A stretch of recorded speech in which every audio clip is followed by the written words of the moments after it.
So what do we want to talk about? Good, I don't know what's going on.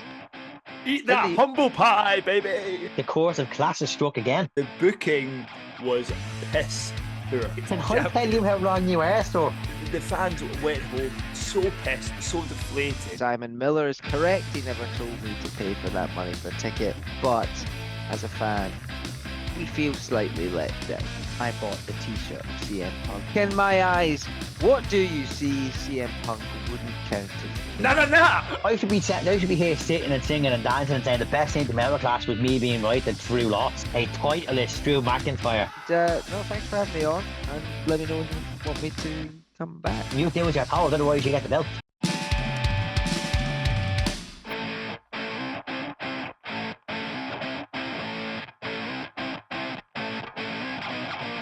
Hello everybody and welcome to another edition of Weekly Controversies. I am joined as always by the man with the golden personality, my co-pilot this week, Mr. GTS himself, the golden one, Robert Gold. What is happening, my Weekly Controversy pals? And people are pissed because we are joined by two lads that are fresh out of Glasgow and are both pissed and are at boiling point. And they are a regular guest at this point. One is even another co-host at this point, and that is the only Goldberg that's over in professional wrestling, Mark Goldberg, and a man with mental health issues everywhere, Mr. Aaron. Love it, mate. Love it. I actually really liked your intro there for Mark. Yeah, you got me. I'll give you credit for it. I tried. But fuck you, Tony. It's all about the two. It's all about the two, lads. So what do we want to talk about? Where do you start? What have you guys here for, Tony? What have you got me here for, Rob? I said to him taking the week off. We have you here because we feel we needed to give you a platform this week to voice our dislike of finishes over the weekend. There was too much wrong with the crucifix that Bailey used on Viper. She wasn't exactly going to hit her with a Bailey to belly, to be fair. Like, that crucifix is dangerous. Yeah, I don't get what people are upset there about. I thought it was okay. Yeah, no issue with that. I was upset that you went dead. You went dead for Viper. Why would you just go dead for Viper? I'll give you the finish to the WWE title match, the Undisputed title match, was a bit dodgy. Because, like, I don't understand why a man who I'm refusing to name at the moment in case I have to sing, was still hit AJ Styles with the chair, with the stairs. I don't quite get that afterwards, bit of a dodgy finish, but yeah, no. Did you not see why you hit him with the steps? I have no problem with that finish. I don't think it was that. Did you not see what? Because you obviously there was no screen there for you to see everything, wasn't there? Oh no, no, I saw it. I saw Mama Rhodes told him to hit him with the steps. Mama Rhodes said, "Do it." Yeah, I can see. I just don't see the contract. And when your man tells you to do something, you do as you're told. Otherwise, you get the belt. Mama Rose is like the new Stephanie McMahon. She gets no comeuppance, just beats up the wrestler. This generation, I'm telling me kids that's the end of McMahon. Yeah. So that was it. That was pretty much the show. There was nothing else to talk about. Really. No. There was one more thing. Was that not a Scottish hero in the main event? No, that everyone spent thousands to go and see.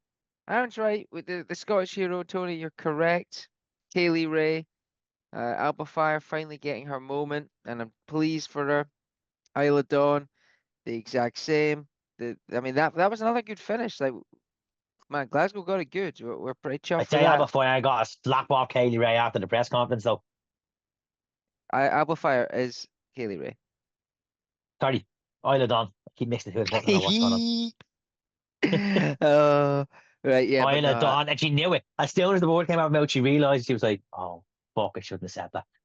Eat that humble pie, baby. In the pre-show, Viper said, "I'm used to it. I get my head getting kicked in by Kaylee Ray." He said at the kickoff as well. So drinking iron brew out of a Baltic water bottle. And spitting it. But no, like, I don't know if that was what a great, hygienic or healthy. It was a great time, and no, thanks for having me on, and let me know when you want me to come back. It's been a pleasure. Whoa. This is the start of the podcast, not the end. And we are discussing the elephant in the room. we are discussing the fact that you and Mark have both turned face to try and stop being the disgraces that you are. And that conversation includes a titleist Drew McIntyre, Fuck. who everyone said was winning in Glasgow, but that just didn't happen because the course of class has struck again. Look, do I speak with my head or do I speak with my heart? How do I put this politely? This company would be better off if Triple H if Triple H would take his ball and go home, and they bring back the old regime, because if they brought out the old regime, if they had the old regime, a 275-pound Scottish man from Ayr would have been walking out of Clash as a Can I tell you how wrong you are? World Heavyweight Can Champion. I tell you how wrong you are, sir? Vince McMahon was the one booking the first Clash, and that 270-pound Scottish joint still didn't go over. Look, I can only comment on what my eyes see, and like the Man in the Main event, I do not tell lies. The booking was piss poor. The booking was solid. The booking was booked the way it needed to be booked. Tony, you can get your stuff out there, but I'm just telling you from my point of view, you have 14,000 people there for the whole week. It's all about Drew. It's Drew's story, the rags to riches. He's going to get his moment in front of the fans. It's going to happen. You have 14,000 Scots there. Well, maybe not all of them, but the majority rooting for him. It was his moment. And it was obvious the only way he wasn't going to win is if that cunt Master Punk would have come in and cost him. Now, I'll give WWE credit. They did it in a way which was unique. You know, for something so predictable, they did it in a way that was unique. But you're trying to do a pay-per-view in Scotland for the first time, premium live event, sorry, in Scotland for the first time. You're trying to get eyes on the product. You're trying to make it a big deal. That is going to do nothing for the fan base long term, I think, with that. You talk about stories. The fans went home so pissed, so deflated. And you've got to remember... If you got to remember the money that we paid for this. Now I actually got, which is amazing, I got a bloody mention in Simon Miller's ups and downs because I was complaining about the cost of tickets, and they have a duty to make us go home happy instead of fucking bullshit. That's why I'm not happy, because the whole week was built on Drew. This is his moment. We've seen Drew have his moment and taken away. It's just I don't know. I don't know, Mark. I mean, feel free to chime in, but it's just pure deflating. I do have the words. Thankfully, somebody does have the word. A man that we met, many fans that we met outside the Hydro. I'm just gonna have to leave you with his words. I still have my own. I'm afraid. Louder. Yeah, I think you have to put it louder for listeners. One of them, you will spot us on TikTok with all of these. But yes. It's about the best I can give you. It's not even my own words. It's this gentleman's here. Shit. Fucking shit. Anyway, I honestly, I can't quite put into words other than that, to be honest. Listen, we've come on here. We'll proudly eat the humble pie. You know, we've done it before. We've seen you do it, Tony. It's fine. We're here to tell our story. We're here to tell you the story of the weekend that we had, which was ultimately fantastic apart from the last 5 minutes. And yeah, how do I feel at the very end? Disappointed. Pretty gutted. Does it matter that I paid that sort of money? Yeah, I mean, I think it's a different conversation. And again, I guess Simon Miller is correct. He never told me to pay for that money for a ticket. But as a fan, we feel slightly let down.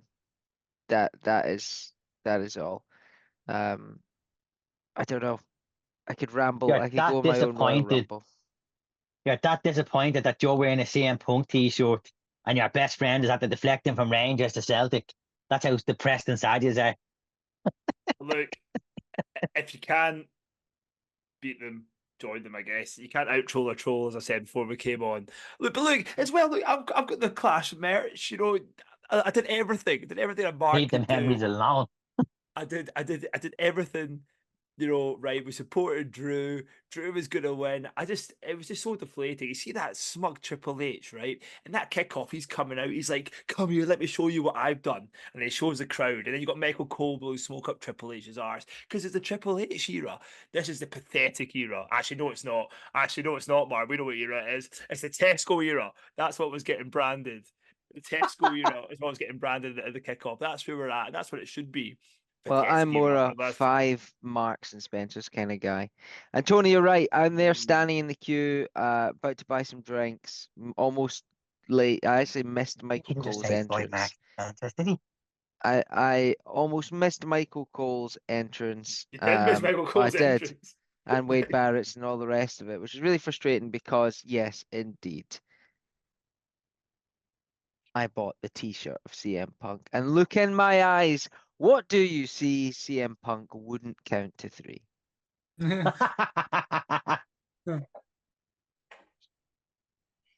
Anyway, is that me? I'm not sure you've counted to 3. Right, we can go. We're back. out here with Triple H booking a masterpiece for SummerSlam, and you're all getting bitter and pissed because he didn't win the world title that Seth is going to win in 2 weeks at Money in the Bank. Look, if Drew wins Money in the Bank, somehow wins Man in the Bank and cashes in on Seth Rollins, that just makes it even more annoying, doesn't it? This makes it more. If he tries to cash in with Punk around, it'd be a fair cash in.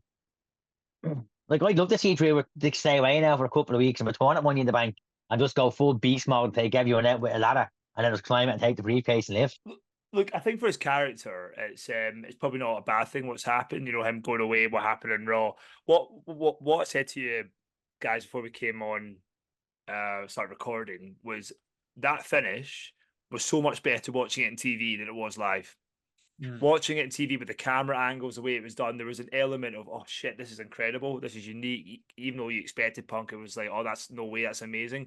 But watching it live, you knew it was Punk coming down. That's what ruined it for you, Mark. I didn't know because I just saw him coming down and I just knew it was Punk. And then you knew on the ramp how it was going. But then even there was like a small part of me, because after he hits the choke slam, Priest, there's still a good bit of time before he makes the cover. So there was still like a little smidgen of me thinking that Drew was going to kick out. Yeah. That was the big swerve. But then I kept looking at my watch. It was like 10-10. And I'm like, well, the show finishes at 10. If Drew's winning it, he's having like a bit of a celebration after.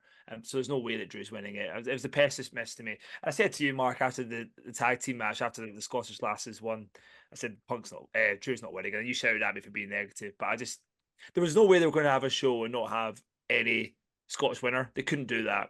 In Scotland for the first time in a PLE, they couldn't do that. Well, they could do it because Triple H is a wank, but they didn't do that. He only gave it to Scottish Girl because she lost her mum, probably as like a sympathy thing. But anyway, and I missed that match. That's not why he gave it to her. Somebody actually asked in the press conference, did you only give it to them because? And he said, no, that's not why he gave it to her. I don't believe a word that comes out of that guy's mouth now. He actually got really annoyed when that question was asked. I've never seen a lad's face go from contempt to piss in one question as quick as his face did. Yeah, well, I mean, I think it's a fair. Well, I mean, probably it's a fair question to think about. Maybe not ask, but I actually missed that match because I was getting 4 drinks from me and Mark, thinking the queue wouldn't be that long, and then I was literally 2 floors down getting drinks. And I heard this big massive pop, and yeah, so that was probably the highlight for the crowd. The Cody. Well, actually, don't that guy, my boy. we'll come on to him. So that match was great, apart from the finish, as Mark said. It was a bit perplexing. Finish, but yeah, I mean, honestly, the only good thing about Drew losing was that we managed to get some memories and some TikToks after of some fans. God's work for him. We silver lining.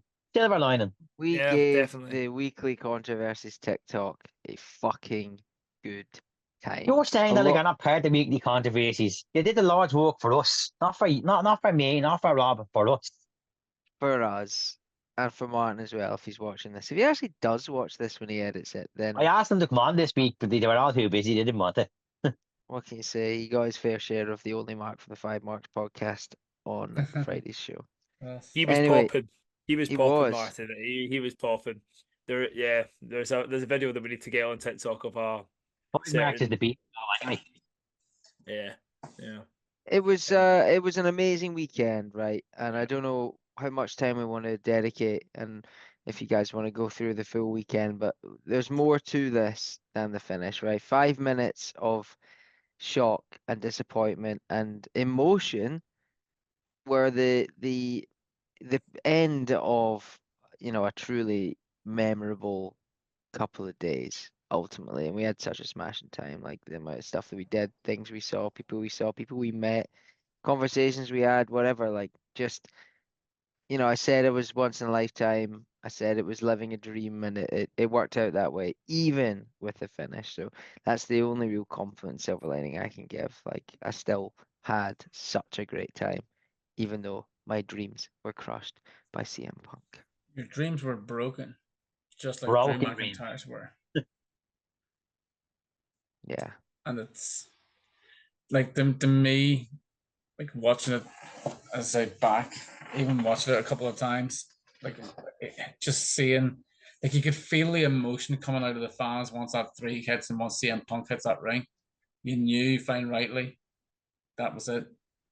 Like he wasn't going to win it, and you knew then once Priest hits the South of Heaven that you knew that Drew's dream of being world champion in Scotland was broken by a Punk.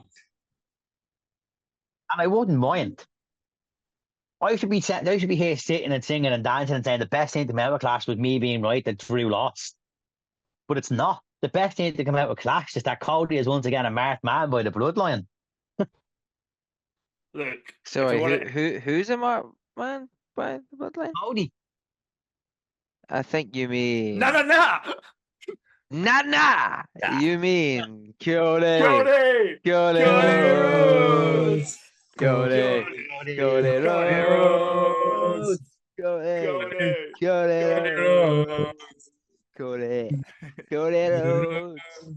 And you know what? You've got Glasgow to thank for that. Honestly, that's my highlight of this whole weekend.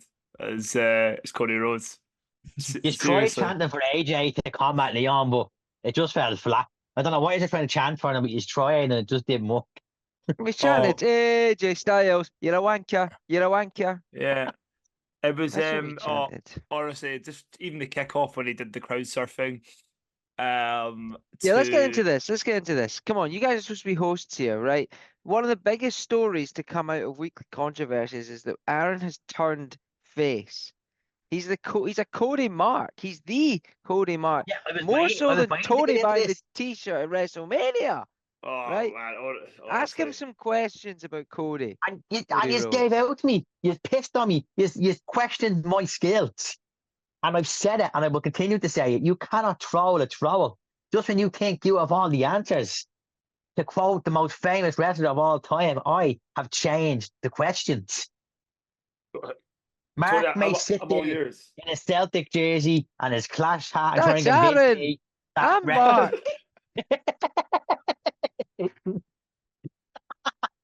Sometimes I wonder. And that's how you trigger the only Mark on the FiveMarks network. you mix him up for his older best friend. I'm happy to be fair. Got a point. Anyway, Tony, questions. I'm here tonight. I've cancelled football to be here to talk about my sorrows from Clash. I'm all yours. Make it worth a while. I better ask the question that's on everyone's mind. Mark, you're usually on here and you're usually the heel, but tonight you're playing the part as the face. Me? Have you been broken that much? Mark, I mean, it's all the same. Is that both trolling each other and trying to be a face to the heel? It's like a double swap. Who really cares? You've one lad sitting there in a CM Punk t-shirt pretending like he doesn't hate the lad. You've the other lad sitting in the Celtic t-shirt he probably got out of a charity shop 2 hours ago. Actually, I got this about a year ago for £19. Pretty good. Have you been broken that much by Glasgow that you're now a Celtic fan? Well, I mean, I'm not going to go into that. I've always had Celtic roots, but I thought tonight I would show my CM Punk support.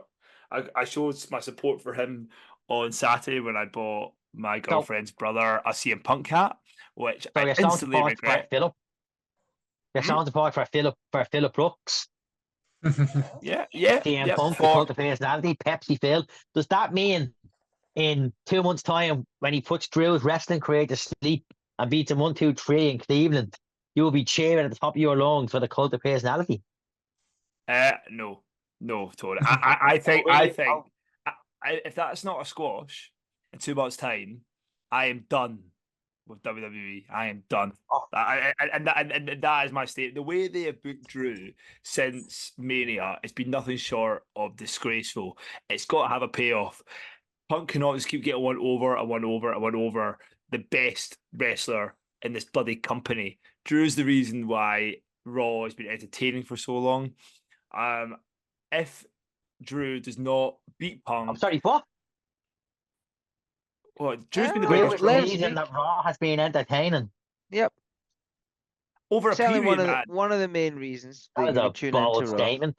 Oh no! Well, the thing is, I don't tell lies. It's the statement over a big period of time. Who's saying, like, are you keen on Drew's? Drew makes it work with everyone. He makes everyone Are look you asking me better. whose segment I tuned into Raw to watch the last couple of weeks? Yeah, but last couple of weeks, Tony, I'm talking about since the start of the year. Probably going back to last year, the end of last year, when he was face turning into heel. For longevity, you would always tune in for Drew. Well, I would. I think he's the best. I think most entertaining guy in the roster, and that's actually I nothing to don't do with the think fact that's he's a Scottish. controversial statement either. I Yeah, think that's what it is. people agree with. Yeah, Very and then controversial. and then I wouldn't even nothing to do with him being Scottish. You go over to AEW, and then you've got the Father of the Year Christian. Every time he's on telly, it's captivating. I would just watch anything for him, uh, and MJF as well. To be fair, but going back to WWE, Drew's been the MVP, and he deserves to be treated like one, not just a good villain for Punk. Punk has not wrestled since Dominic Mysterio in a one-on-one match. In no way should he beat Drew McIntyre when they fight. It should be a bloodbath. Have CM Punk win the rematch. I don't care. That first match, Drew McIntyre has got to win. But also, I think with him taking this break, whatever he's going to be doing, I hope now he can come out to Broken Dreams. There's a bit of a change to him. There's just a bit of an edge to him. Just something a bit different to Drew, which I think will help him, because that loss is crushing at Clash. Crushing. If But they're not careful. yeah, if they're not careful, yeah. But like, he signed this big long deal, but The fuck was yeah. Well, you distracted. Am I not interesting enough for you, Tony? no, sir, there's a big bang outside me door. Now I'm quite concerned. Is it It's Drew Sheamus? McIntyre. It's Drew. How dare you speak about me like that? He comes through wearing a Celtic shirt.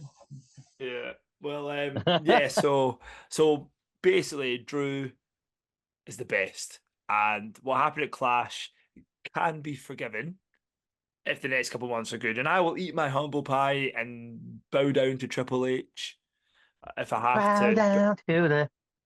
down to the king. But for now, Triple H has made my list. The I hope he dies list right now. So I'm trying to Me. cut that. Holy bollocks. What time is that? What time is this? Someone message Martin, get that cut. About the 40-minute mark, you might want to edit that segment. Yeah, Yeah. we're about 25 minutes in. Look, We okay, know fine. that Aaron's not a Paul Levesque guy. That's okay. Yeah. Because Yeah. Aaron doesn't know what's good for business, but that's okay. That's fine.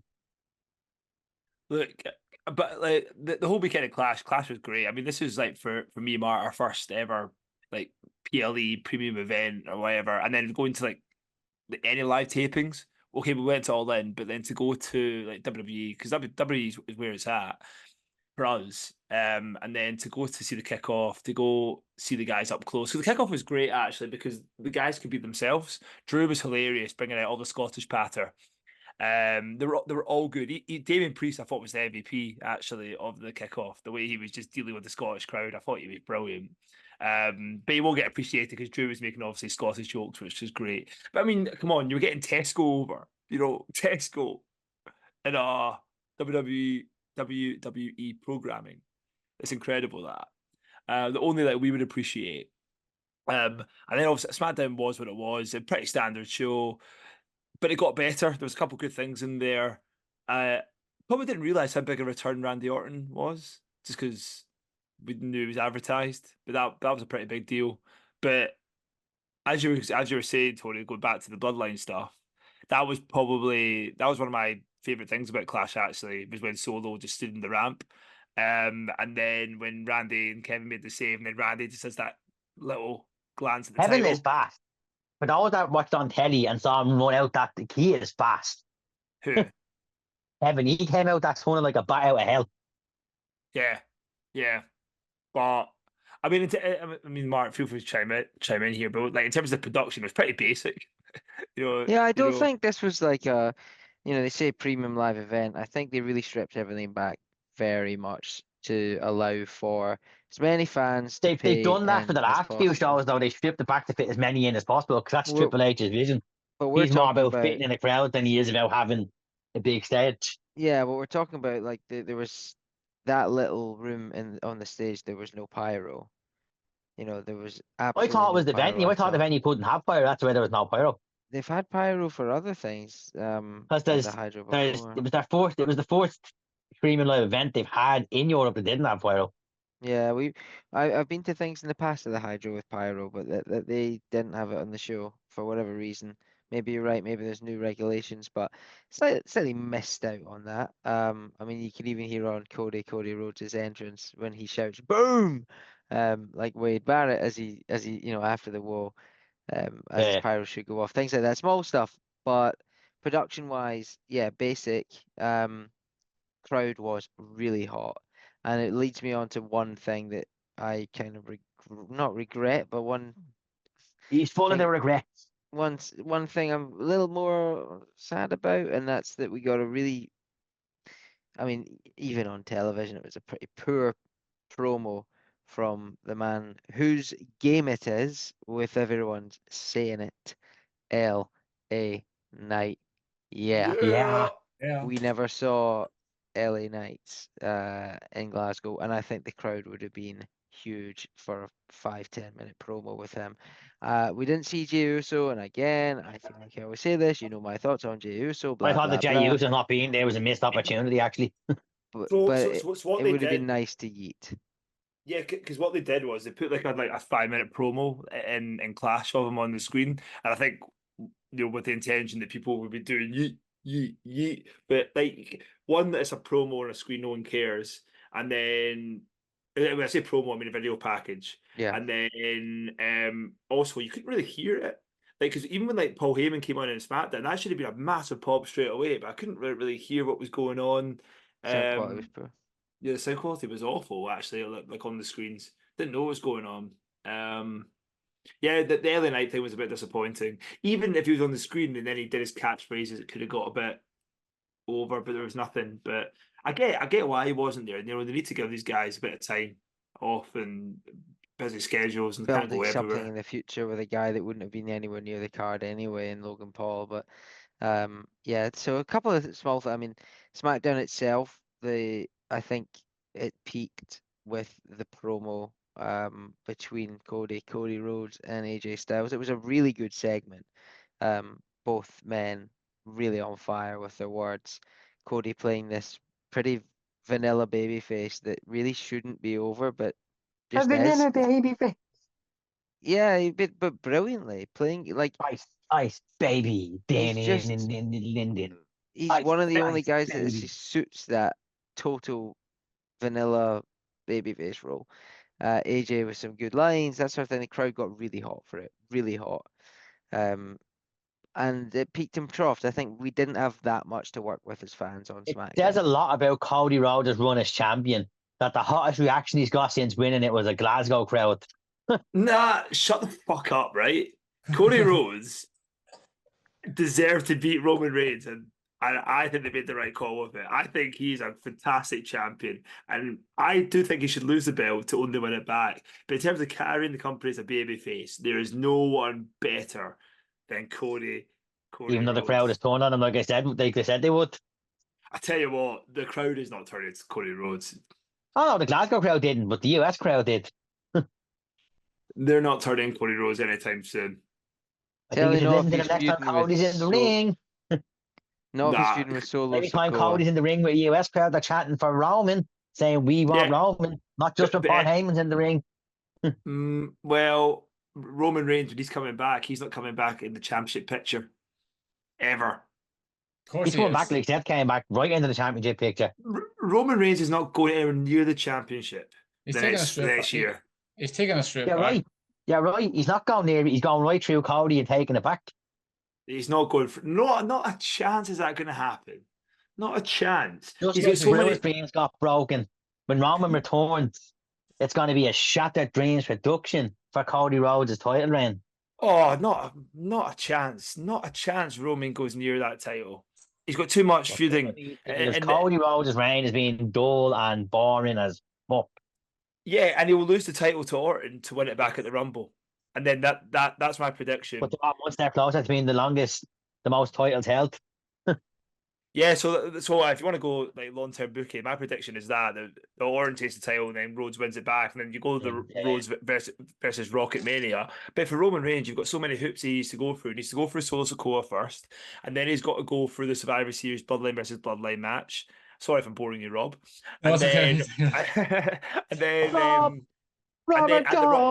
and then I think we're leading towards a Roman Reigns Seth Rollins Mania match. So I think there's going to be shenanigans in the Rumble there. That's where I think we should go with that. So I don't think Roman goes near the title because he's occupied doing other things. That's my opinion. But anyway, Cody Rhodes right now, seeing him live in the flesh has made me realize he's fucking brilliant. Like he's just fucking brilliant. Poor finisher. But Cody Rhodes is okay. He's just okay. He's not great. He is just okay. Because the tribal chief will return. He will return at SummerSlam. He will go straight for Cody Rhodes because he's going to take what is rightfully his, and that is that undisputed WWE Championship. Because he's not taking it. He's the real tribal chief, not this pretender and Solo Sikoa.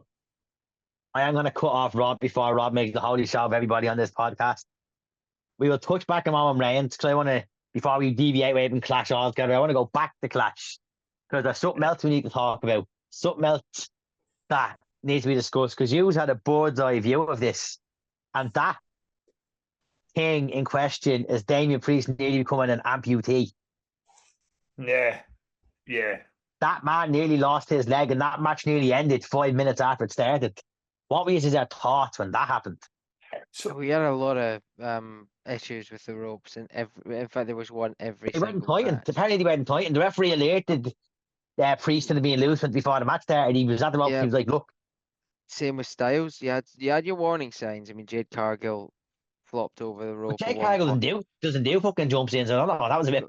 So Sammy and Chad Gable, who we should also touch on at some point, to be honest, they also couldn't get over the top rope. Yeah, the obvious slip. I'm pretty sure there was something with Viper as well, or Piper Niven, shall I say? But why wasn't the ring crew tighter than throughout the matches like they usually do at a show? Really not sure what the case was there, but either way, that was a dodgy moment, and one good example of why Drew is unbelievable, because Drew was like checking up on him and then thought, oh, he knew what to do. I still got to beat the shit out of you right now, but then I got to get you out so I can pin you. There was a really good moment, very clever. I was in my friend's house watching it, and I was like, his ankle has to be broken. That thing bent where he shouldn't have bent. Surely it's broken. Then he gets back into the ring. He's trying to stand on it. Then he starts to really struggle to stand on it. I'm like, oh God, this match is getting called. This match is getting called. Then the referee is like, okay, and he's shouting at the ref that he's fine. I'm like, no, you're not. You're clearly not, bro. You can't hold your own weight up. But it looked like good selling after that, because according to press conference now, I think he seems to actually have been okay. In the press conference, you could see he was fine. You look at that man's face, you could see that was the face of a man like Fryer when he got backstage. Okay. I'd say he thought his ankle was broke too.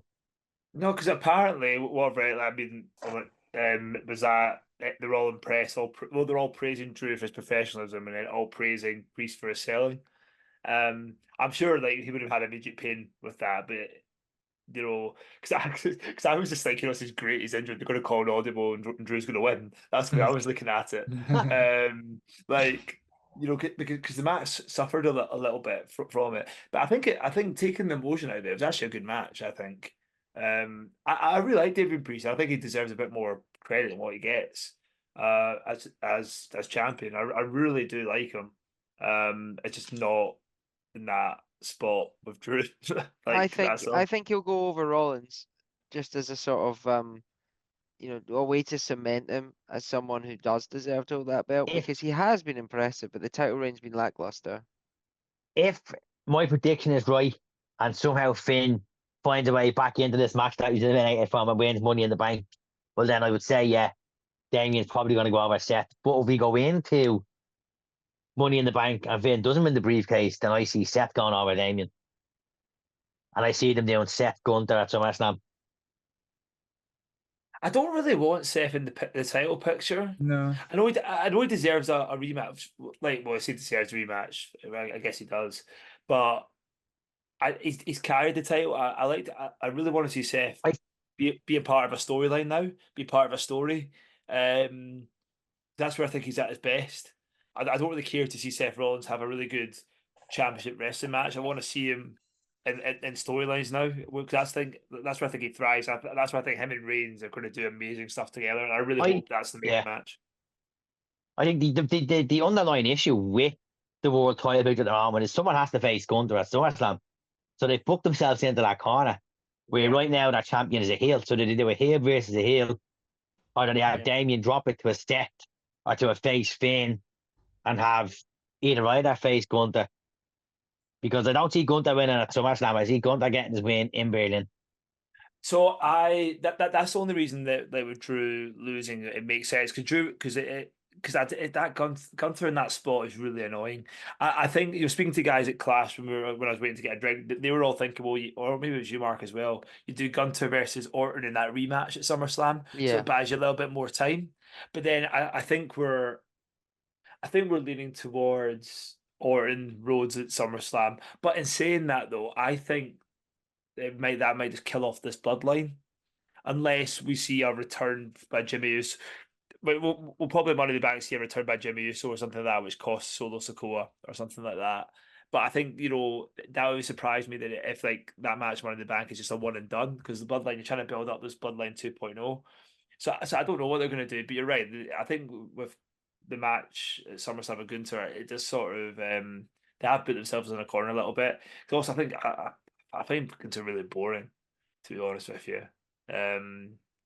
I'm not arsed. He's hardly wrestled since Mania. He hasn't really done much since WrestleMania. I mean, he's won King of the Ring, but even with that, he should have been able to elevate himself with it, and he hasn't. Yeah, he's hardly been on the show. That's why he's hardly been on the show. Like that's the thing. It's not because he's bored. I mean, like Kaiser's the interesting one. They're sitting in their meetings every week now thinking we've had to put something against him at SummerSlam. What do we do? But I mean, the easy thing to do is to have Randy say he never lost and have both of them fight on Money in the Bank, which puts another match on the card and helps you straight. No, we're not about having it at SummerSlam because the winner's meant to be facing the champion at SummerSlam. So that means that stipulation is being pissed out the window because they didn't know what they were doing, and it makes them look bad. Which I don't think Triple H wants. Yeah, like, I mean, cause I know we're going to come on to like Sami Zayn and what's happening there and stuff, but I think with Gunther, I just don't know. I don't really know where he goes. It's a bit like a few of the guys in the Intercontinental team. I just don't know where they go. Just don't know. I don't know if the title makes him that interesting. But anyway, we're going off topic. That's away from Clash, isn't it? But it'll be interesting to see what happens. There's loads of options, but with Rollins, I think I don't know, because I'd be more excited to see Rollins versus Gunther than I would do see Priest versus Gunther. But we'll be able to touch back on that and other stuff as the weeks go on. But jumping back to Clash, another match that needs to be talked about, and I know Mark is biting at the button to talk about it, is Chad Gable and Sami Zayn for the Intercontinental Championship. Yeah, one I got wrong in my prediction on the. You got a lot wrong, Mark. Actually, I think we all got that one wrong. So for me, Chad needed to win this beforehand, right? The way that they built things up for him, he couldn't really afford to take the loss. The way that it's going to go, I think they'll be okay with it. It's a risk, but unless he's legitimately dead and being killed by the Wyatt 6, which again I'm sure I was we'll good get on that to. as well. The whole thing with Gable, and I mentioned this last week as well. I think they've fallen into something with Otis. I don't think this was supposed to be another Sami Zayn in the bloodline. I think that um, he was probably supposed to get the title and be with the Creed brothers a little bit sooner. I think the whole turn for Otis and the crowd getting so far behind it, they got really lucky that the crowd are so well behind Otis that they will be able to prolong anything that happens with Chad to the point where, as you've mentioned in the past, Tony, for Chad to earn his Intercontinental title or to be finally able to take it, he has to defeat Otis. And that will turn Otis, it will get him over again until that story. And then Otis, I don't know, mid card, whatever, Bronson Reed matches, big meat matches, who knows. But yeah, having him lose in the way they did prolongs everything a bit. The only thing that I don't like about it, and again, I mentioned this to Aaron offline as well, it does make Clash at the Castle, other than the tag team, the women's tag team, it makes the show obsolete in that I don't think if Clash didn't happen, that Raw looks any different. Drew walking out, he could still have walked out based on like his disrespect to the company and stuff. Otherwise, like there was no real stakes at Clash in the Castle, or nothing has changed the course of WWE for the summer. That's kind of frustrating as a fan who paid that money to go. Yeah, And I think. Sorry, Rob. No, just going to touch on that because like I felt this was more of a stopgap PLE than anything else. Like I think it was there to fill a void because I honestly believed in it. I honestly believed this from the start when they announced it that we were supposed to get Survivor Series War Games this year. And I think because of the structure for War Games, they couldn't bring it over. So they had to fit a PLE in for us. And that was where they had to come together with the Clash at the Castle. And I think that's where they fell in regards with obviously, yes, they came close to selling it out for both nights. And what have you, but I still think that's where they fell was in that side of it. Yeah, so and I was beating on about this before the show. There had to be a big title change because you've got all these PLEs now coming outside of America, which is great, especially for the ones after Mania where you have the hangover effect. When you don't put big title changes, I know I'm doing a bit of disservice for the women, but the tag team titles are just irrelevant. The women's tag team titles, even the men's tag team titles are irrelevant. But not having a big title change on these B shows just makes it a glorified house show and a TV house show. And the fact is that if you're expecting people to pay a lot of money just for a house show, I feel a bit cheated, if I'm honest. For like, so I was like before the show, one big title change, just because the fact is, I don't want just on A shows like your top four is the only time title changes are going to happen. I think that's crap. You need a bit of unpredictability and have some title changes on B shows. Otherwise, what's the point in them?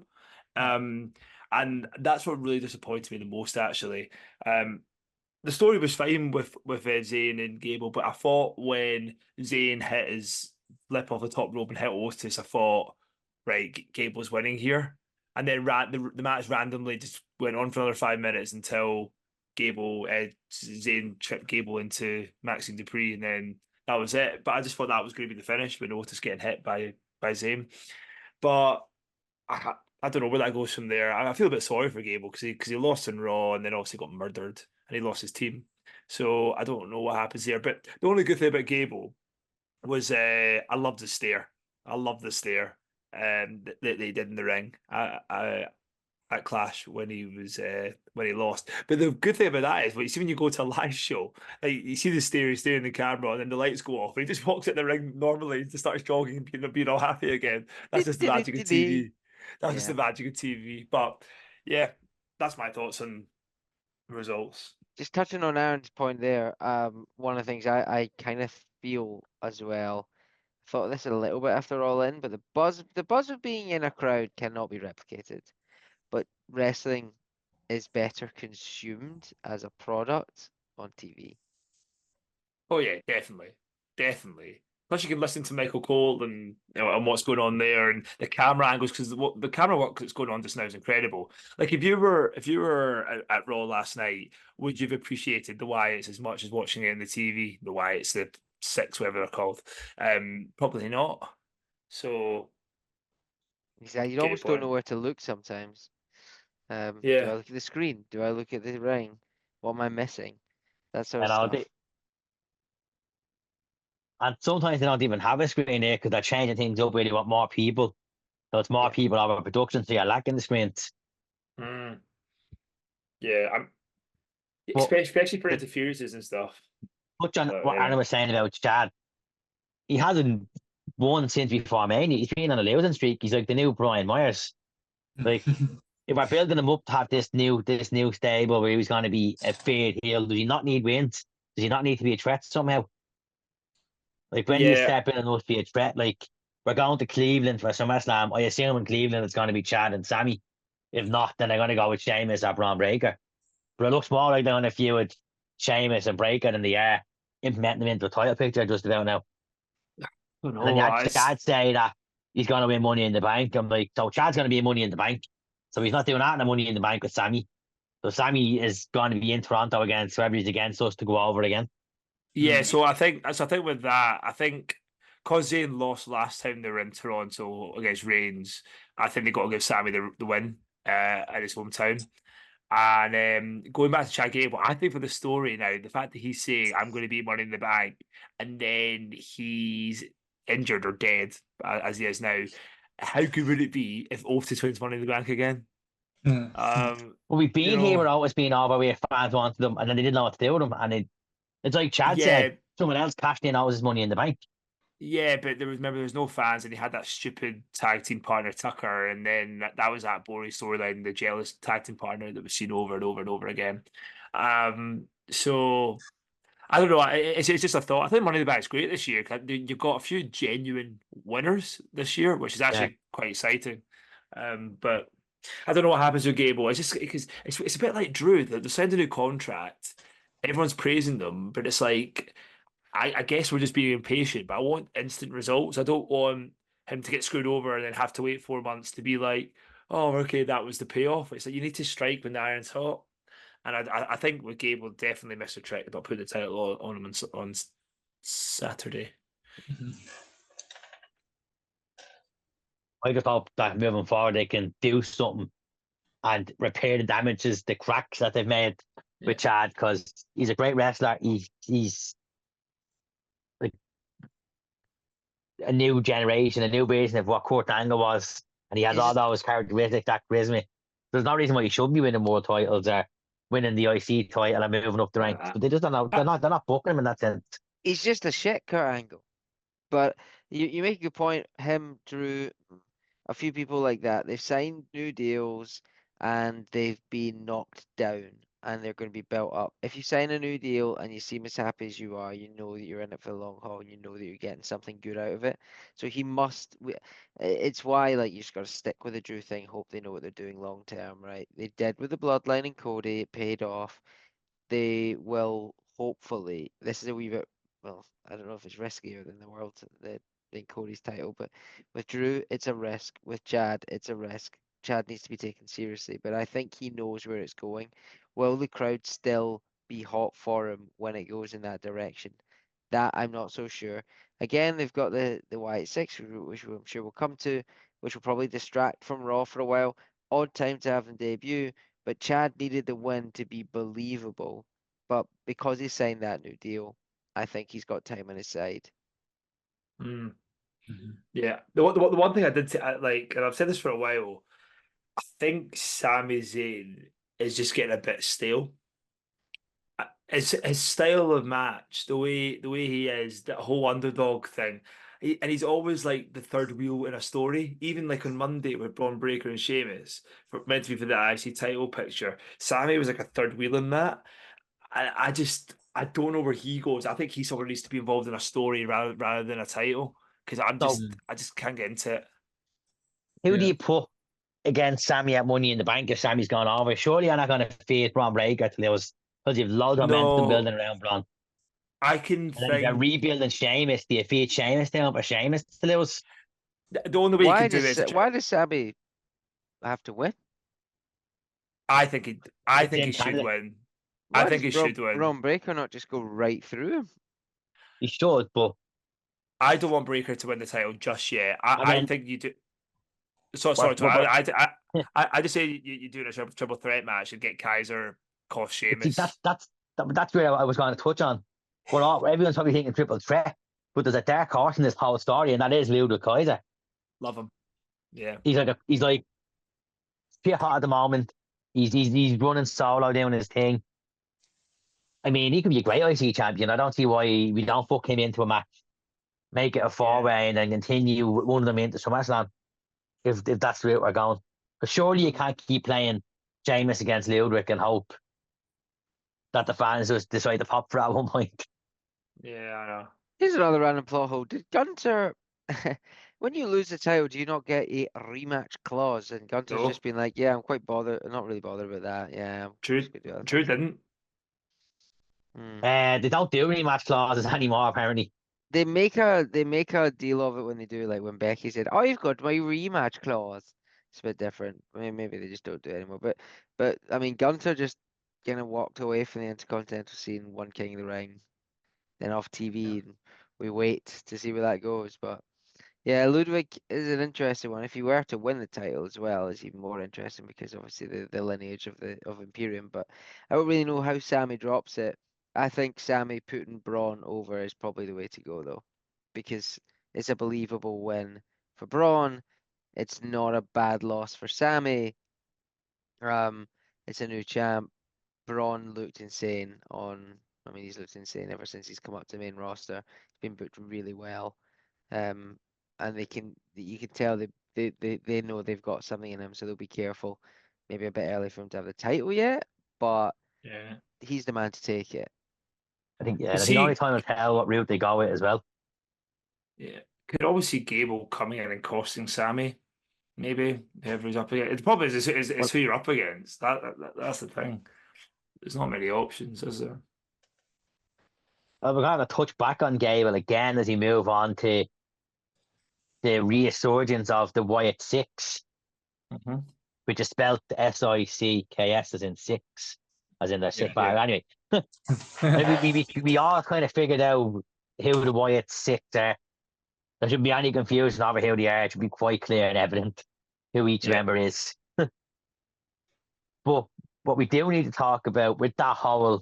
segment was they made a point of showing us a laid out and somewhat dead looking Chad Gable. So my hope with that is that that's them telling us that he's going away and he's going to get repackaged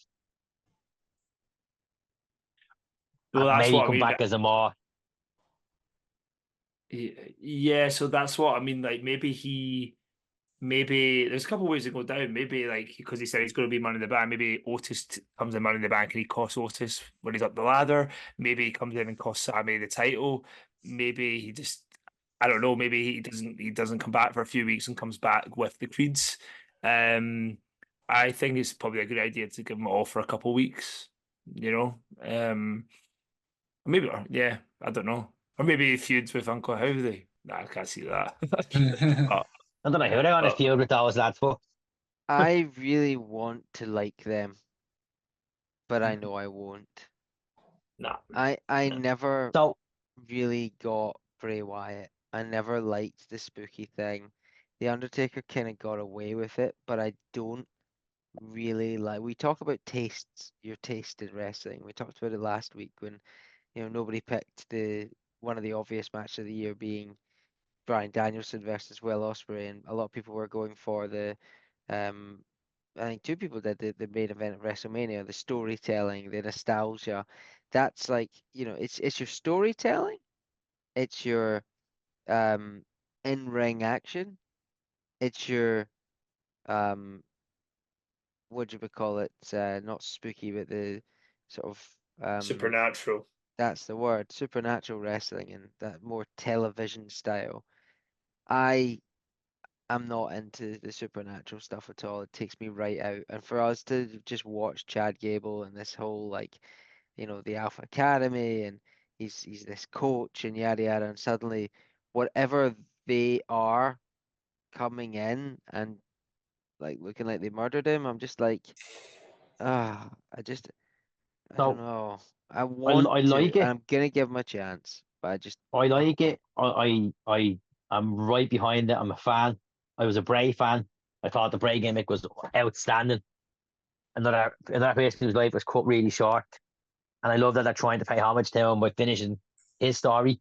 Yeah, I did. I said it. I said the curse words. Someone else is finishing their fucking story. I know, but it's a nice little tribute to Bray that they're showing what Bray had to bought together but couldn't pull off because he was taken away from us. But my only gripe with it is Uncle Howdy is the leader. He's the voice, and all he said was "we're here" and the show ended. But in that sentence, I immediately made a decision that he should not be the voice of that Wyatt Six group Yeah. because he just doesn't have a menacing voice. Jesus Christ, he fucking just doesn't have a hell. menacing. He just Jesus Christ. This is why we need to go on TikTok just to clip Rob's face right now. Can we clip that? Whoever's editing this, clip that. Yeah. But he just didn't have a menacing voice the way Bray did, or the way another takeover Rick Kane did. Just didn't. For me, it ruined his character as soon as he talked. Yeah, he Because should his have had the character, voice. He should have had the his voice character box. for all of 2022 when his characters around before Bray passed didn't talk. He just showed up and did weird movements and shit happened. Yeah, And it made his character a little different. But his character tried talking on Raw, and it just I couldn't take the character serious. I think you're right. I Nothing think he needs a voice against box. I think he nothing should have had against it.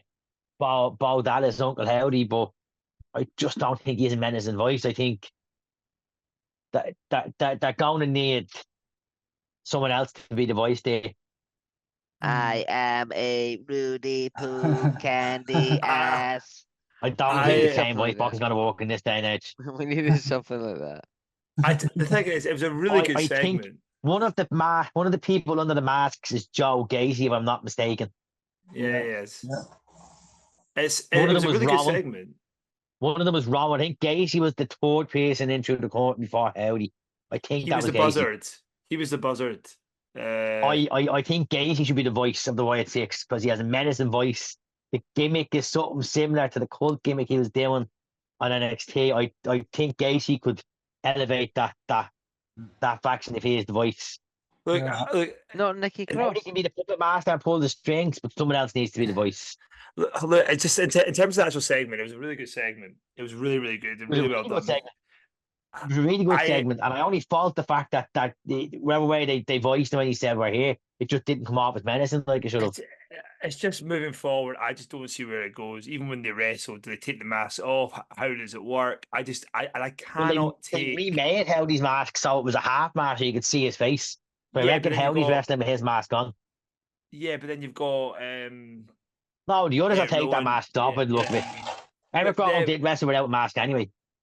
But I can't take Bo Dallas seriously as a threat. I just can't do it. It doesn't matter how you package him and do whatever. If you're going to make Bo Dallas a threat, I would rather have Bo Dallas be Bo Dallas now with his beard and the gloves and just be a bit more like Bo Dallas is now honouring his brother and it's like him. But see him putting a mask being Uncle Howdy, I can't take it seriously. I just can't. I'm willing to give them a chance, but they need to find a way for him to be menacing and not sound like a normal civilian. Who do they feud with? Who do they feud with? Seriously, who do they feud with? I don't know, but I assume the masks coming off each of them will be part of the reveal as the next couple of weeks go on. There's no one you could really feud with straight away unless The you bloodline. pull the Judgment Day in. Well, the bloodline is on SmackDown. It will. The Judgment Day possibly. I think the Judgment Day is probably where they'll go down that route, maybe. Or they could just start targeting people like Bray used to do and change their character with the horse and the heel gimmick. Oh, I can't be bothered with that. Like, I can't be bothered with Actually, that. their fourth target is probably Miz and R-Truth. They'll probably put the tag titles on Rowan and Dexter. Mm. Because Miz and R-Truth have been on TV in months. Yeah, it's terrible. The tag titles are just rubbish at the minute, aren't they? Yeah. Everyone wanted them split up, but as soon as they were split up, the divisions went to shit again. Yeah. It's went really, really weird because 1 minute you thought like, oh, happy days, you're going to get new tag team title belts, and all of a sudden you haven't really like obviously. Now the champions aren't getting TV time like they used to when the titles were unified. Yeah.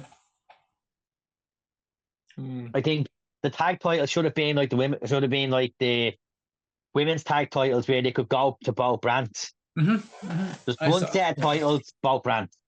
Yeah. But there's not enough tag teams for them to split towards two brands. Not even just like the fact that like we put one set of tag teams together for our championships together for both brands. Just put it over the whole three brands, including NXT. Yeah. The same what they've done with the women, because you take into consideration how many tag teams are on NXT that could actually be decent to challenge for Raw or SmackDown ones. Anyway, I just don't know really why it's called long term. If they're going to do this thing, and I don't know, because the board Dallas not say it's going to be a bit different, or whatever his name is, Taylor Rotunda, I was going to say it's going to be a bit different. And for him to say we're here, and you still get supernatural, blurry out TVs and stuff like that. I don't know. I'm just a bit tired of it. And also Bray's last run, I know he didn't get a lot of time, but his last run was not going anywhere. So, but I guess that's your taste in wrestling, right? That's just my opinion. I just don't know where to go from. Like, great segment, but you got to remember Bray Wyatt's return was great. I remember everyone made a great big deal about him returning after Extreme Rules, whatever it was. Yeah. And then nothing really came of nothing. Then he spent months just talking, and then he wrestled. Then there's that feud with Bobby Lashley, and then he got injured, I think, along that feud. Yeah, but then obviously that's when his health issues resurfaced. Oh yeah, but look, I mean, even with LA Knight, that program was rubbish beforehand. It's something on Bray. It's just the way he's presented. It's just a very tough gimmick. It's a very hard gimmick to work long term. And the booking was great last night. I just don't know how they do it on a week to week basis. I really don't know how they do it. They're going to have to reintroduce the characters into the divisions that are there. So I assume Nikki ain't going to be Nikki Cross anymore, but she's going to have to get reintroduced into the women's division. Yeah, Sister Abigail, I think, possibly. Is that what she'd be on? Yeah, that's what she's meant to be. But I don't know if that's what they're calling them, or just that that's who they are. Do you know what I mean? I would rather her still be Nikki Cross, but just Nikki Cross who's I think that would be a bit better. But I just don't know. I just don't know what they do. And there's also not a lot of guys who you can see them like attacking. I mean, I wouldn't mind if they job, start beating up Sami Zayn or something just for a bit of an impact. But there's no one there who they can just beat up and then they're in a feud with. It's just there's not that many people. The only one person in that roster who's versatile enough to be that I'll just slot you in there is Bronson Reed. He's that one guy who's just like, oh, you need someone, just shove him in there. But I mean, what I can't be arsed with is if them fighting the Final Testament or fighting the New Day. I can't be bothered with that. I just really can't be bothered with that. Again, the Final Testament is probably the route they'll end up going down. And the thing about it is, because then the Final Testament doing a whole New Day gimmick at the moment as well. Yeah, and the thing about it is too, do they use them on SmackDown as well, or will it just be a Raw thing? Oh, that's a good point because there has been teasers on SmackDown as well. They didn't specify. No, there could be both brands. Yeah, there has been teasers on SmackDown. Well, there have been teasers all over the place, all SmackDown, NXT, everywhere. So I mean Raw needs it though. 3 hours is a tough watch. Yeah, but Raw has most of the factions on the roster though, so it's even harder to fit all them into segments in 3 hours. And it's not really 3 hours because it's an hour of ads that you don't see. It's actually 2 hours. Yeah, but a 3 hour TV show. But it's really a 2 hour. But it's 2 hours. It's 2 hours that they need to they need to wait for. Point is, it's an hour longer than SmackDown, and SmackDown doesn't need that. Really don't. SmackDown felt long on Friday, considering what was shoved into it. Yeah, it's an interesting one, but I mean, see if like Wyatt's go down the route of beating up, against the LWO. It's like I can't just. That's who they will end up feuding with. Oh no! But you know I'm right, Mark. You know I'm right. That's what they're gonna do. Yeah, you're right. Okay. They probably will just show up in random rants and take out people until they know what they're doing with them. That's probably what they're gonna do with them. Not win. Like you'll just say Rey Mysterio on SmackDown, just blood covered all over him or something like that in SmackDown. Or maybe they'll find his eye from the pandemic. Oh well, that's not very positive anyway. That's my headline from that. It's pros and cons. It's what do you do next. It's how do you book them. Yeah. We know they shouldn't make the mistakes they made with Bray's return and drag it out longer than they needed to before his in-ring. His first in-ring match back. So I'm hoping that they're in-ring sooner rather than later. Yeah. That's fair. Definitely.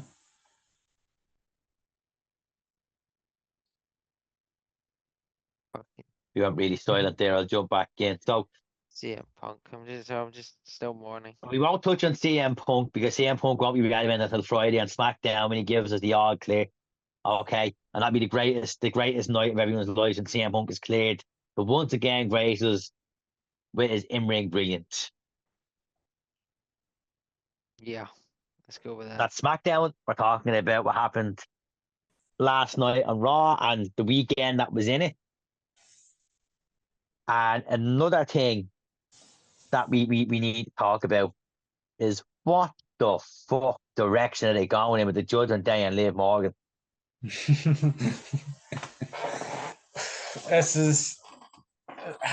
It's really hard to kind of watch what they're doing with this, to be quite honest, because it's cringy, to be quite honest. And Liv has the women's title and she's feuding with fucking no one, just showing up in random spots throughout the show, hoping that gets her over. Yeah, like it seems to me to me it's as if they're definitely building something bigger with Liv Morgan. Obviously, again, it's going to be her against Rhea Ripley somewhere down the line, and that's what they're doing. They're holding it off and putting her against people because they want her against Rhea, but she's the fucking champion, so she should be defending her title till Rhea gets back. She should be defending it against whoever's next in line, which they have a stacked Raw women's roster. There's no shortage of talent that can go against her. Definitely not. They kept things open with her and Lyra, but nothing came of that.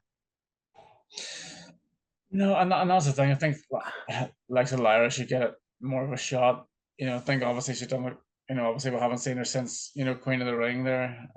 When she was on Raw last night, she helped Hayden Carter and Katana Chance beat Damage Control. Oh, didn't see that. Hence the reason they bought her up. Mm-hmm. I've never got the hype with her. Never got the hype with Liv. Never. I never got the hype with her. Never got the hype with real. Here we are. Yeah, it's been fun. It's been fun getting to know you guys. As what my father once said to his best friend, "Go fuck yourself." That's the era we all know and love. Yeah, there you go. My real father, not my dead father. But anyway, I'm with you on Liv though. I mean, I don't quite get it either. Yeah, I just get used to that. It gets bland.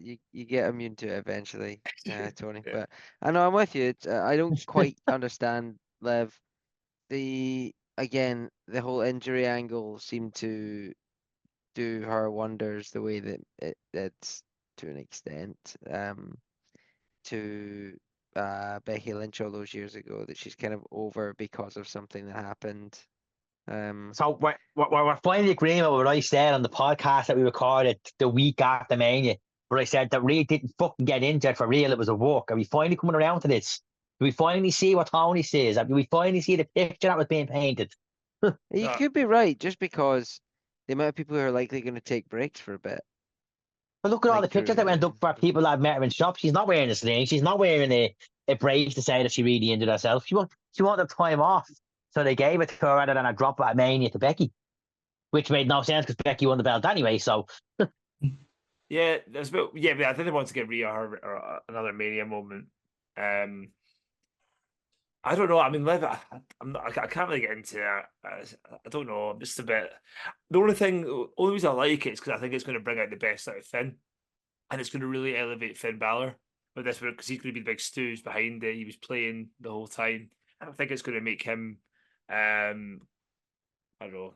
It'll be a push for probably him. it's helping to keep Dominic relevant as well and not letting him go stale. So, which is good because I like Dominic. I think he's doing good stuff. I think the heel work he's doing is it's up there. It's good. You get the reactions he's getting week in, week out are unfucking believable.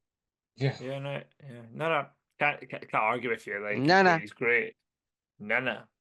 But I don't know. Liv Morgan, it's fine in small doses. I don't get the hype. There's been a lot of beautiful women who have wrestled who are better than her, and I just think she's there for her looks, which is, I don't know if I can say that or whatever, but that's what it is. I don't get why people like her. I think she's boring, and yeah, I don't think she does the championship any good, really. Apart from that, she's great. I mean, we're gonna roll into a second pay-per-view where that women's title isn't on the line because they don't know who to put her against while they're waiting for Rhea to return. Who are the options? I mean, she's gonna win, so I mean, stick her against the Dakota Kai. Give someone a run that can give her a good program for the couple of weeks that's in it. Stick her against Io Sky. Stick her. It just has to be a good match. It doesn't have to make sense because the person going against her isn't going to win.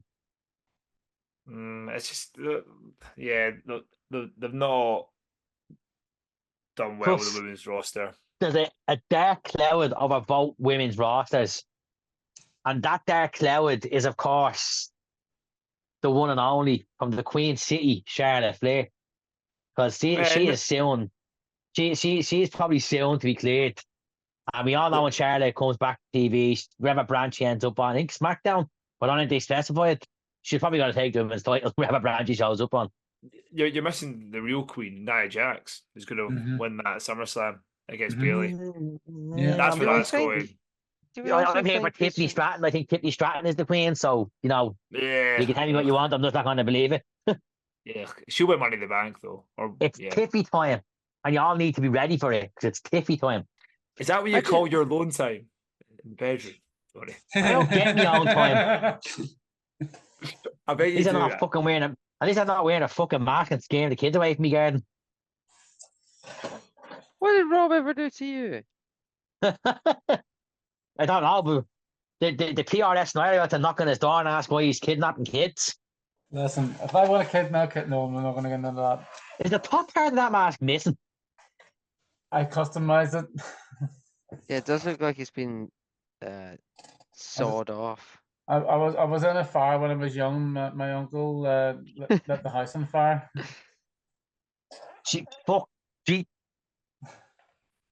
Holy, but what is going on with this podcast this week? Dead fathers, dead Chad Gables, man telling me Kane's story we're using in his own. What is wrong with people this week? We're all just depressed. And that's it. Yeah, I knew people were coming into this podcast depressed, but I didn't know they were depraved. I've had a tough week, lads. I have to say, like. So you had a tough paper round, never mind, tough week. It's definitely for people that were cheering who were cheering. It's definitely a tough week. Do you want to end on a positive note then? End in a really well, I think we need to end on a positive note because we need to keep people happy. Okay, well, we need to send the crowd home happy. Well, let's send them happy. Cody Rhodes is the best babyface of all time. But what I will say as well, like a serious note, I thought Raw was great. I think the product's going in a good direction, but it will go in a better direction once Triple H hangs up and can pass it over to the next generation, whoever that will be. It needs to happen, and then we'll have the best product of all time. I think let's just end it in a real positive to say WWE will be good one day, and Drew will get his flowers, big daisies, and some thistles as well. After he got his flowers at Mania for 5 minutes and 46 seconds. Yeah, but yeah, like everyone was praising Triple H coming out of Mania, and now because he didn't give you what he's wanting in Glasgow, is they're all calling him a cancer and he's want Vince back. He's are you've fickle. got Daniel Bryan was right. He's are fickle. you've got to be like. You've got to think, Tony, I mean, this guy, every time he goes to a new city or a new country, whatever, and he's got someone who he's paying, introduce him as the greatest thing since sliced bread. It's a Triple H era. He's going to these places just to feed his ego, and then he's just literally saying, "We've given you a pay-per-view, so we're going to book it shit, and you're going to love it because we're coming to your area. You should be buzzing. You should be grateful that we're coming to your city." And then don't give a shit about the product. That's what that felt like. It's like, you should be grateful that we're here, not we're going to put a show on for you. That's why, for me, Triple H has gone down in my estimations. That's the reason why I'm hurt, because I think that's the mentality he's got. And I think Mark's nodding there. I think he agrees with me a little bit. There's been a lot of like smoke blown up Triple H's arse. Put it that way. What do I think of that? Not really. I'm not massively keen on the Triple H loving. Like Michael Cole's. I think clearly he has a lot of respect by everyone backstage, by a lot of the wrestlers. It feels weird to see Michael Cole, for example, in the kickoff, praising him to such a degree, and you can just. The thing is, like, even if he deserves it, you can tell that Triple H, from the politics and stuff that we remember growing up, it's like he's loving it. He's loving it, and his words are not as sincere when he's like, "Oh no, it's all because of you fans. It's all because of you." If it was because of all of us, then that behind me, for those listening to the podcast, I'm doing the CM Punk 2 middle fingers up, which is my background this week because I'm trying not to be sad about it. That wouldn't have happened if it was all about the fans. Triple H is feeding his ego. That's a really positive way to end it. I have a question, so Still,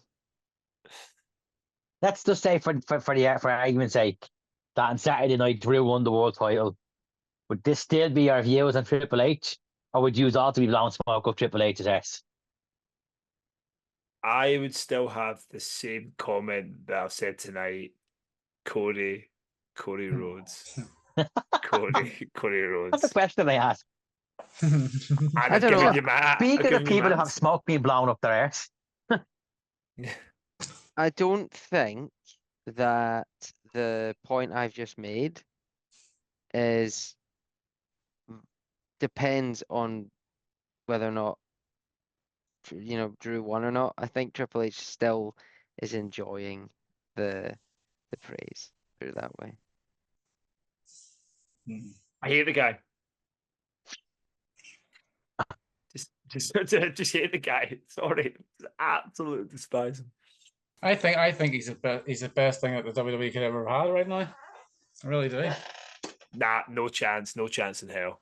I do think he is doing a great job. I believe that Mark and Aaron are quite hurt at results from the weekend, and that's possibly adding on to that frustration. But I do believe that for the argument of storytelling, that it was booked the way it needed to be booked, especially if Drew returns in beast mode. Yeah, look, if you want to end in a positive, there's so many directions they can go with this. And I guess the biggest positive that they could take from WWE right now is that we're heading closer to SummerSlam, which means the big boys are coming back. So that is the big positive. Seth's there's back now. Punk's going to be clear. We're going to get that match with Drew. We're building into SummerSlam season. Reigns will hopefully come back. There's a lot of stuff happening. So hopefully there's not enough of these B players main eventing. It's now time for the big boys to show up. And hopefully, I would love to, I can't remember saying it, I'd love to see The Rock even make an appearance at some point. We know he's not going to wrestle because he's injured, but I'd just love to see The Rock come back and do some stuff, whatever he's going to be, doing over the next, wee while. I think it'd be good. Instead of him just coming back at Mania time, but come back now, just plant some seeds. That'd be nice as well. Yeah. Bretman over. I know it's definitely going to be an exciting summer. I think typically with WWE, whatever happens, however shit we feel as fans, any particular occasion, we are going along for the ride, and we will remain to do so because the thing is about wrestling is you get a payoff, it starts again. We didn't get the payoff, and we know that we will. I think that's maybe a point worth raising. I think we're in for an absolute banger of a summer with the way things are paving out. Big time. Big time. Take us home, lads. Mr. Gold.